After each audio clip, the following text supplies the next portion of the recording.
It-talent Malti fl-aqwa tiegħu fil-katidral stupend ta' Notre Dame fi Strasburgu, l-okkażjoni l-Presidenza Maltija tal-Kunsill tal-Ewropa bejn Mejju u Novembru. Mistiedna distinti fosthom il-Prim Ministru Robert Abela u d-Deputat Prim Ministru Ian Borg.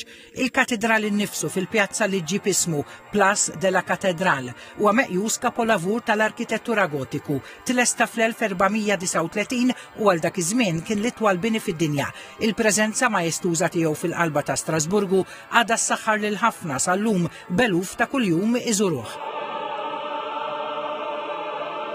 Kor Malta, l-kor nazzjonali ta' Malta segwixxa l-missa Papa Marcelli ta' Giovanni Pierluigi da Palestrina, meqjusa bħala l-aqwa xogħol tiegħu.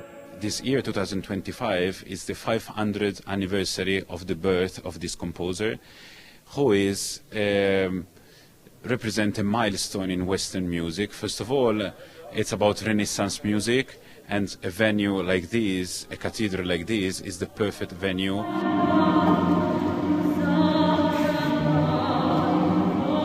Akustika ta' katidral gotiku hija xi ħaġa speċjali ħafna spjegati lejn Buġejja, producer eżekuttiv ta' Kor Malta. Ma' TVM News hija qalet li Kor Malta ilu xhur jipprepara għal dan il-kunċert li huwa parti mill-attivitajiet kulturali li bihom qed tkun iċċelebrata l-Presidenza Maltija tal-Kunsill tal-Ewropa.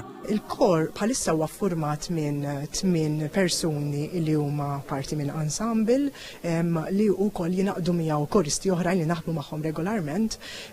U qegħdin bħalissa hawnhekk qegħdin grupp ta' 15 u l-konduttur Riccardo li jidderġihom. Il-kunċert de Palestrina Malta organizzat mir-rappreżentazzjoni permanenti ta' Malta l-Kunsill tal-Ewropa kien jinkludi wkoll fost oħrajn xogħlijiet ta' kompożituri Maltin, Ruben Zara, Emanuele Gallia u Carlo Diacono.